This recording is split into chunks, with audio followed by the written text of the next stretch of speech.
if did you go to the Nordic region? Denmark has some of the highest broadband penetration in the world. Every family has the internet, and they're living on the internet.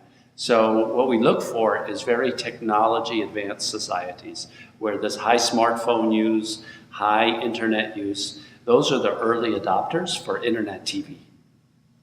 So we're really focused on is the next generation of television, and the economics of that are still being shaped. But it's very, the good news is for producers, it's very much like traditional television. You produce content, we license it at very high fees, and in the case of Netflix, it's particularly additive. So let me narrow the discussion to television for a second. We license television shows in the complete form, so that's meaning after they air on television.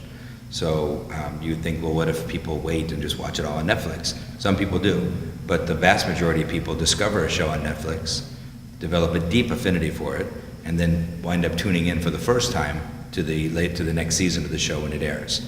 A very good example of that is in the U.S., the TV series Walking Dead.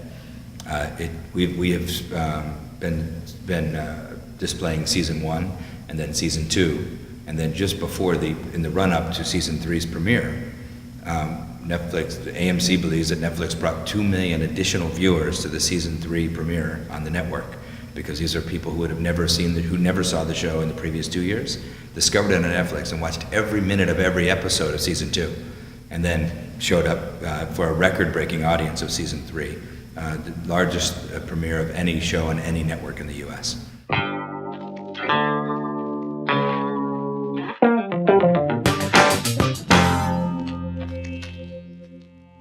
How do you actually see the future for those open internet-based services like Netflix regarding the usage of bandwidth? You can see those analyses showing that Netflix takes up really a lot of bandwidth, I think more than a third in peak periods. Is that something that you see could potentially be a problem for you?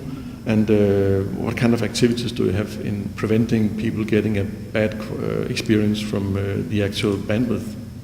Netflix has lots of experience around the world working with ISPs to ensure that their customers get a great experience.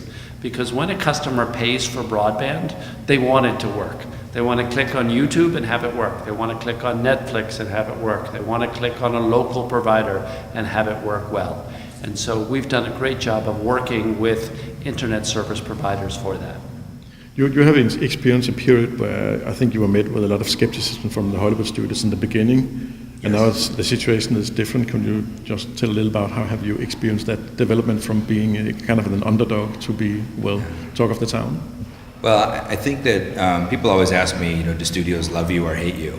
And I think that I don't really give much thought to that. I think I care that they respect us, and they respect you if you make them money.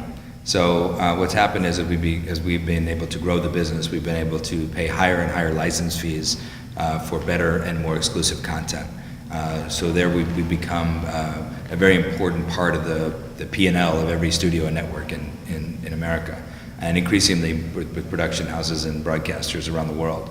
So the big change is, I think there's a lot of people who fight new technology changes all the time. The VCR was fought horribly. The DVD player was fought. The DVR was fought. HBO sued to stop the productions of the recordings of their content on DVRs. And now it turns out to be the most important part of their growth. So this is not uncommon for people to fight new technology until they inevitably play out. And what happens when the technology is great and the choice is better and the price is good is consumers always find more time and more money to watch great television shows and movies.